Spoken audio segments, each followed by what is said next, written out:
Teman-teman, tahukah kalian? Kantor perusahaan dagang yang berlevel multinasional pertama di dunia ternyata terletak bukan di jalan utama loh, tapi berada di jalanan sempit yang hanya cukup dilalui oleh sebuah kendaraan kecil di Oude Hoogstraat.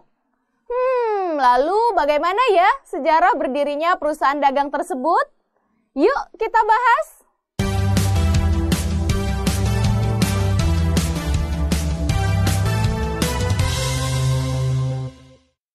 Teman-teman, keberhasilan ekspedisi J.C. van Eyck dan Warwick pada tahun 1600-an membuka jalan mengalir derasnya rempah-rempah ke Belanda pada tahun-tahun berikutnya.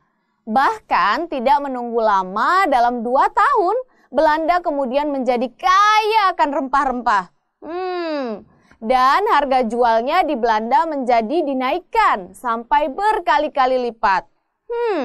Tergiur keuntungan yang sangat besar, maka berbagai kongsi dagang Belanda pun mulai berbondong-bondong datang ke Indonesia. Akan tetapi banyaknya rempah-rempah justru menimbulkan dampak yang tidak diperkirakan sebelumnya. Karena tingkat penawaran atau supply melebihi permintaan atau demand, maka harga rempah-rempah pun menjadi jatuh. Akibatnya para pedagang menjadi merugi. Dan kenyataan ini pun diperparah karena kongsi-kongsi dagang saling bersaing, bahkan berkonflik satu sama lain. Lalu apa ya yang dilakukan oleh Belanda untuk menghadapi situasi tersebut? Melihat situasi ini, banyak kalangan Belanda kemudian mendesak agar segera dibentuk sebuah organisasi dagang yang resmi, yang berfungsi untuk mengelola tata niaga rempah-rempah secara efektif dan efisien. Nah, untuk mengatasi situasi tersebut, maka didirikanlah sebuah kongsi dagang atau perusahaan India Timur Belanda pada tanggal 20 Maret 1602. Dan perusahaan dagang Hindia Timur Belanda ini kemudian kita kenal dengan nama VOC. Kok ada Hindia Timurnya ya?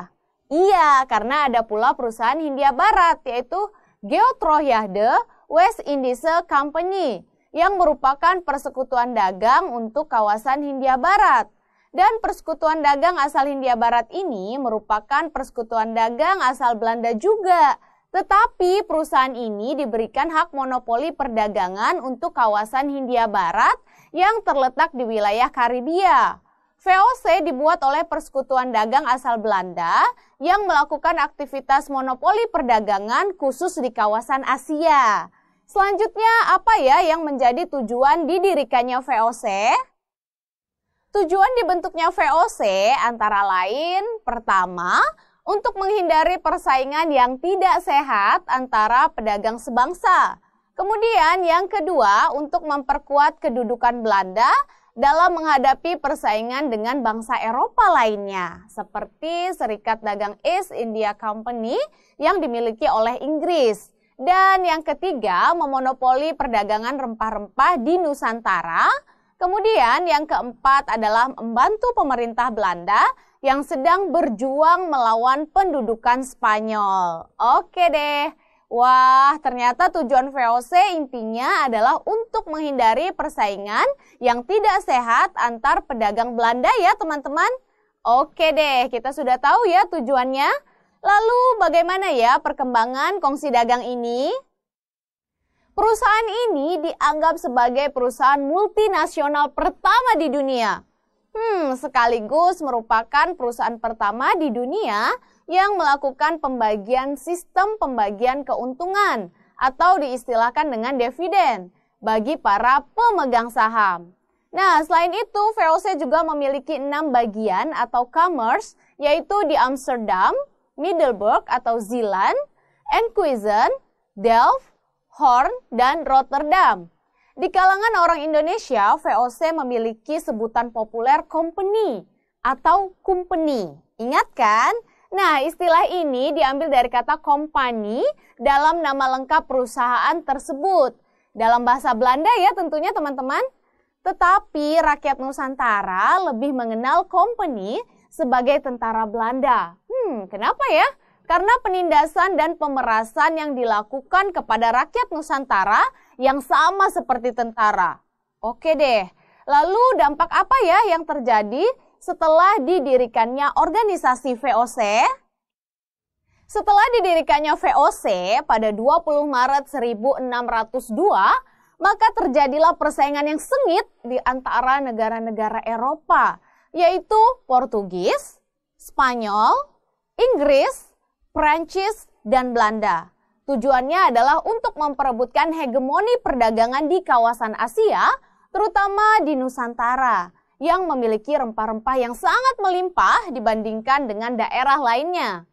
Saat itu metode yang digunakan untuk mempertahankan monopoli adalah dengan jalan kekerasan terhadap penduduk lokal dan juga melakukan pemerasan. Bahkan mereka tidak segan-segan untuk melakukan pembunuhan secara massal. Di tahun 1603, VOC memperoleh izin di Banten untuk mendirikan kantor perwakilan. Dan pada 1610, Peter Booth kemudian diangkat menjadi gubernur jenderal VOC yang pertama. Namun ia memilih Jayakarta sebagai basis administrasi VOC.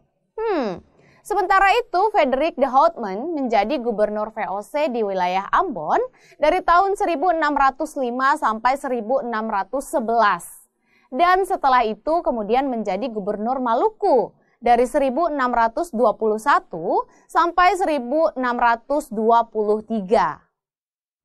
Teman-teman, VOC adalah persekutuan dagang yang dibentuk pada 20 Maret 1602 yang bertujuan untuk menghindari persaingan yang tidak sehat antar pedagang sebangsa.